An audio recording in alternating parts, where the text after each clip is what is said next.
following video contains spoilers for Wolfenstein 2: The New Colossus and lighter spoilers for Wolfenstein Youngblood. Now, if you haven't played Wolfenstein 2, but you're a fan of shooters in general, I would highly recommend you go back and play it before you listen to this, or play Youngblood. On the other hand, you may not appreciate Youngblood quite so much if your perception can be tainted by the strength of earlier titles in the series. I don't know. That's kind of a strong disclaimer, so use your best judgment there. It's also more of an impressions video than a hard review, so if something comes up near the end of the game that I haven't seen yet that radically alters how I feel about the game, I'll make an addendum. I do not want to do that shit again. Let's do or die, sis. Just like Daddy told us.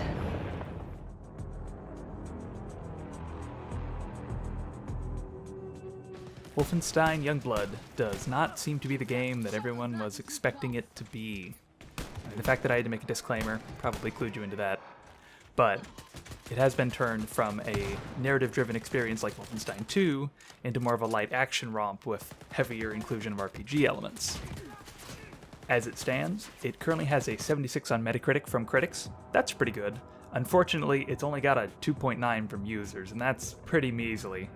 Steam's got it at a mixed score of 6.0, and again, most issues people are presenting are about how it's gone from the narrative experience to an RPG element-infested action romp that isn't really stronger for the inclusion of those elements. It's also built around playing co-op, so if you're going in solo, you probably will have a few problems, because unfortunately your AI partner swings wildly from effective to borderline dead weight. George, Don't touch. George, Don't touch! Shit! I can't take much more, sis! And now it only hurts when you touch it. George. Do I have to follow you all day?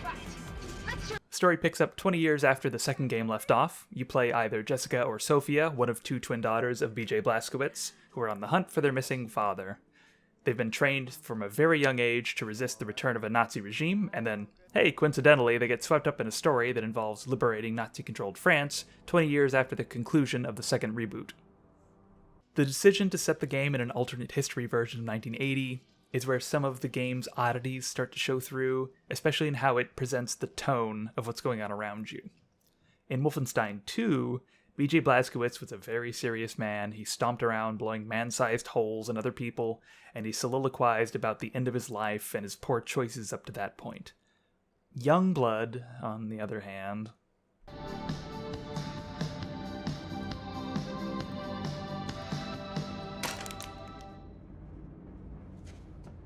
Keine Bewegung! Das wärst du noch bereit!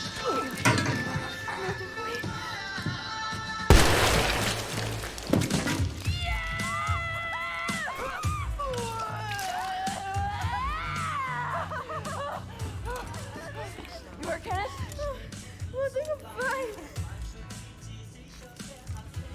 Oh my god. Oh my god, I got his brains in my mouth! Water, give me water!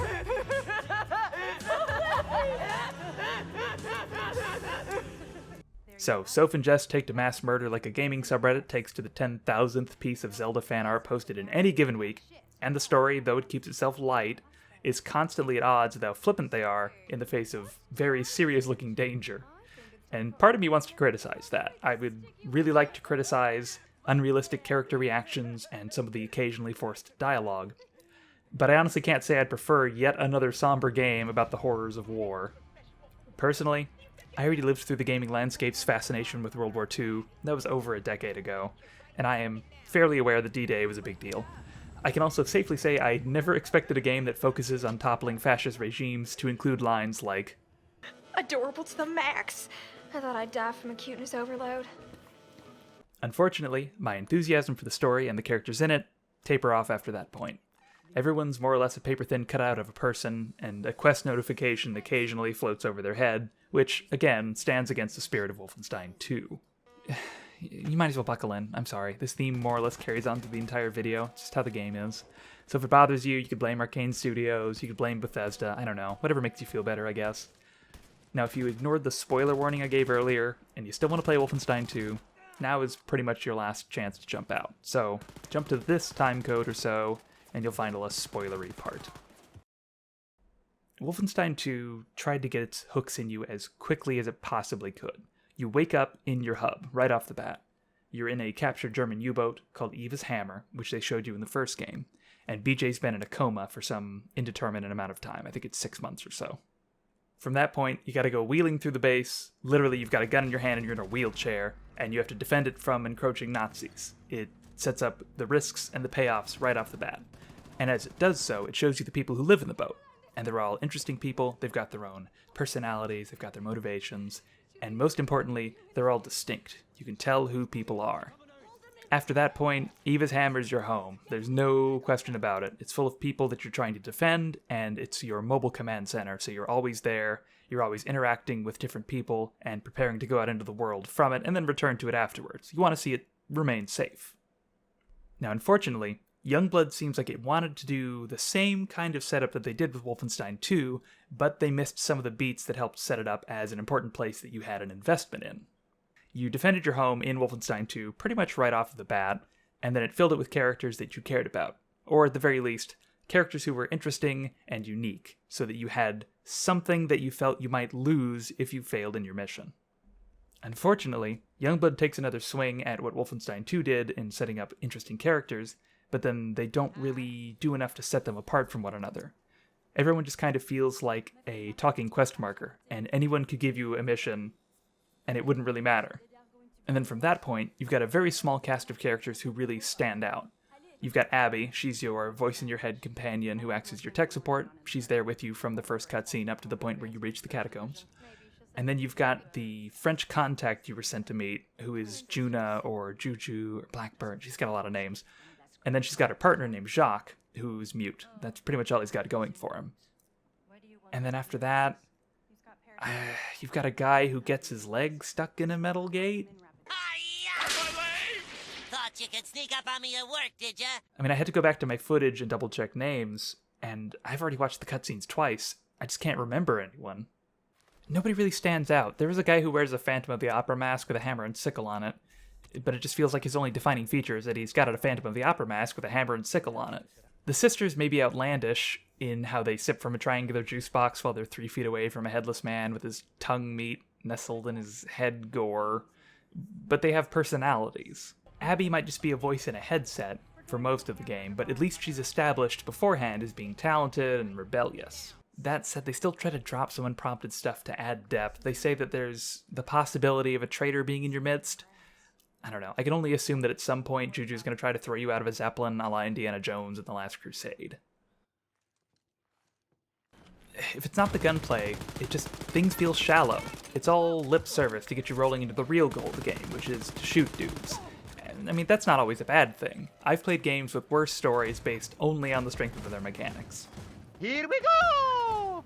Yahoo! Boing! The game also looks really good. It's visually impressive in its spectacle, and then a human face will enter the scene. Faceless soldiers look alright. They've got sharply angular masks and things that cover their features for most of the game. But then as soon as you see a bare face, things just feel off. And Wolfenstein 2 had kind of the same problem. It's especially apparent when women have really huge, jagged eyelashes that could take an eyelid off at about 10 paces. And I won't pretend I know why that happens. I don't know why they don't render quite as well as environments, but it does stand out. The good news is that the gunplay is still viscerally fun. On the other hand, the RPG elements that they added on top of what they already had in Wolfenstein 2 feel out of place, they're unnecessary. It's still fun, but it feels like it's fun in spite of itself. End of video, I guess. I don't know if there's a company to blame for this, it might be Ubisoft, but more and more games lately are coming into the gaming landscape with role-playing elements that they've kind of clumsily thrown on top of a game in a way that doesn't really add anything but frustration for me. Games have been struggling with how to handle things like enemy scaling, player levels, and so on since, I don't know, Elder Scrolls Oblivion, and it seems like it's just getting worse every year. I really can't think of a particularly great reason why you would take a game like Wolfenstein, which is built on having really satisfying gun combat, and then take it to a place where you feel like health bars and level scaling and bullet sponginess seems like an improvement. For example, The Division made it really unsatisfying to shoot a dude in the head with a high-powered rifle, and once you hit that point, I don't know where you go from there. As a disclaimer, I don't think including leveling and skill points are really deal breakers. After all, I've played plenty of games that had RPG elements added, and even Wolfenstein had some that were added quite some time ago, and they help to pad out the game a little bit or give you goals that you can work for that might help add a little depth and complexity to mechanics that mostly boil down to just shooting dudes. The place where this becomes a problem is when you start running into multiple heavily armored soldiers who just soak up ammo and they give no feedback on whether or not they're being shot, and that's based on a level scaling mechanic. The first boss in the game is especially bad about that, and then he goes on to highlight even bigger problems that the game faces, which is that your AI partner just isn't as useful as having a human partner. And big surprise there. But unfortunately, they also suffer from being fairly easy to kill in boss fight scenarios, and that's more or less the only kind of scenario in which you need them to be consistently helpful. With that said, friendly AI isn't the only problem.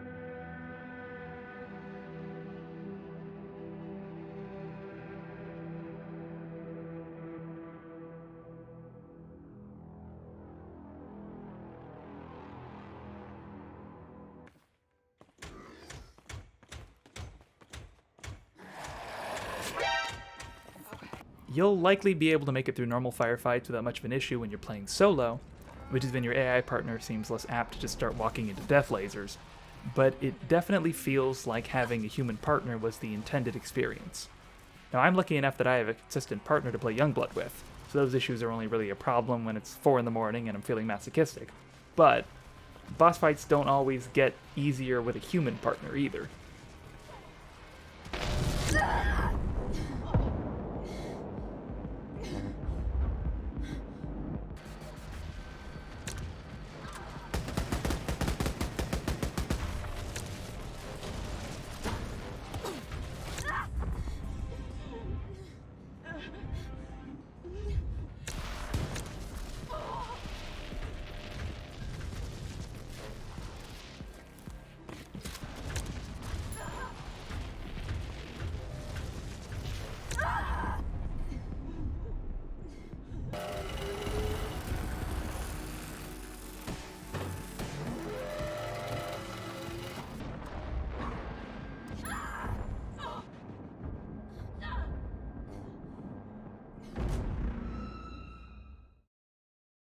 It just doesn't add up to an enjoyable change to the formula when you sit down and start thinking about it.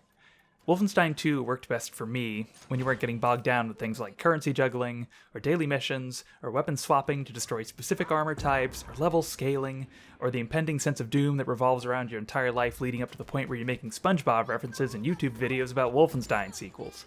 If you shoot a man in the head a dozen times and he's still shooting back, I start asking questions about the game's inherent systems. That's all a shame, because Wolfenstein 2 fixed a long-lasting problem I've always had with game mapping. It was nice to be able to revisit locales and not worry about missing anything your first time through. Exploration happened at your own pace, and if you felt the need to leave things behind until you unlocked new traversal abilities or felt better equipped, you could. In a world of linear shooters or totally freeform open-world games, 2 hit kind of a nice middle ground. It also sidesteps an issue I had with fear of missing out in games. When you fear getting locked into a single path on a stage, it leads to a lot of unnecessary hand-wringing and backtracking. When you have 2 branching paths, you go down one path for a ways and think, well, maybe I missed something on the second path, maybe this is the main path. So then you go back to the second path and think, well, alright, maybe I didn't quite go far enough the first time, and you backtrack again. It's a huge waste of time. Youngblood takes that mechanic and focuses in on the wrong side of what made it refreshing. It was flexibility, not just the novelty of having small, segmented levels.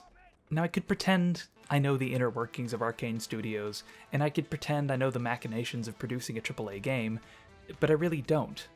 I don't really know why things feel slightly off, but I do know the game is built on a foundation that was solid, and they took it to a place that feels borderline experimental.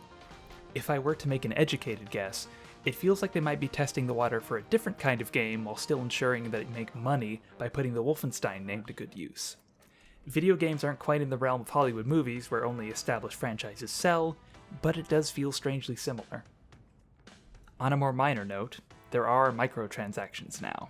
None of them have game impact at the moment, beyond cosmetics, but the fact that they are present is lowering my already tanked perception of Bethesda as a publishing house. There's not much you can't just buy outright with in-game currency, but I don't even feel that disclaimer holds much weight anymore. More and more publishers are catching on to negative consumer feedback if they introduce microtransactions too early, so they're just waiting a few months for reviews to clear, and then they're slowly jamming a turkey baster full of cash-only nonsense into games. It is a budget title without a season pass attached though, so much like the Flag of Sweden, it's a big plus. I will also point out that the Deluxe Edition has a Buddy Pass, which lets you bring in a friend to play with you without buying the game themselves. If you're not going to include local co-op in a game, but still focus it around having a partner who works effectively, I feel this is about as close as you can get to an ethical workaround while avoiding a scenario in which you gut half of your game's sales in the process. So, that's a lot of words to say that I'm having mixed feelings about Youngblood despite not having come close to finishing it. I'm enjoying myself, but I can also see where people feel like they were sold something that isn't quite up to their standards or what they expected. I can't even say if you liked the last game, you'll like this one, because there's so many caveats to that statement. Is it fun? Yeah, mostly. Do I feel like it was a good way to spend $30? Again, yeah, more or less. But I do have a co-op partner, and that colors my perception of how I spent my money. Am I going to instantly buy the next Wolfenstein game? Almost certainly not. And I think that's the bottom line. I'm now hesitant, just like Bethesda has made me hesitant to buy any other game they've published recently that isn't named Prey. But boy, I sure can't wait to buy new wrench skins with Hyper Platinum when the sequel rolls around. That's about all I have to say about Youngblood right now. It feels a little odd to put out a video about a game that I haven't finished yet. That's really not something I normally do. I mean, I don't really finish videos. But I feel like there's enough about Youngblood that's different compared to Wolfenstein 2 that it's worth talking about a little bit. And anyone who's on the fence about buying it, I feel like they should have multiple people telling them ups and downs from their perspective about why it may or may not be a great way to spend their money. So that's more or less where I came from when I started breaking Youngblood down. If you have played shooters and you enjoy quick-paced visceral ones, you'll probably enjoy Wolfenstein 2 and probably Wolfenstein 1 more than you like this one. But on the other hand, you can finally play a Wolfenstein game in co-op, and it's certainly playable enough that I feel like you'll have fun with your money, especially if you split the cost of the Deluxe Edition with a friend and then you just buddy pass back and forth, something along those lines. And it's fun. I mean, at the end of the day, I'm still having fun playing it, even though I feel like there are criticisms that should be levied against how they decided to implement things like the level scaling. It just doesn't add anything. It detracts. It slows the game down, makes things clunkier, and then you're just grinding to make a number bigger. I don't feel like I'm more powerful. I just feel like the game has gated my progress artificially. Now, on a semi-related note, if you're looking for an RPG shooter to play, I would highly recommend Prey. It's been on sale for like $6 lately. It's criminally cheap for the kind of game it is. And if you want something that implements RPG elements in a way that doesn't feel tacked on and strange, Prey pretty much sets the bar. There are older games that try to do something similar, games like Morrowind, obviously, the original Deus Ex, even System Shock 2. Games along those lines have like the first-person action/shooter and manage to implement RPG elements without totally breaking the rest of the game. Now, Morrowind is pretty clunky in retrospect. You may not enjoy it as much as a modern Bethesda game, but given how Bethesda has been lately, I really don't advocate spending money on things like the special edition for Skyrim either. Now, unless something jumps out at me, I don't see there being an addendum to this video. Now, if there's something that completely recontextualizes how I look at the systems or the story, then I will definitely come back and make another video talking about that, though it'll definitely be shorter. But I just don't see anything really shaking me out of what I've seen so far. Who knows, there could be a giant twist that really makes me think about things in a different way, but I have been playing the game in co-op. It's a little slower that way. And if I waited, it'd be another week or so, and by then I imagine most of the conversation about the game will have more or less died down. Hopefully something will crop up that has my eye. Right now I'm looking at the Super Nintendo version of Atmosphere, which is a game based on a board game, and it was never released, which makes it very intriguing to me. Until then, I will see you next time. You must be very proud, Mr. Hill. Of course I am. I killed 50 men.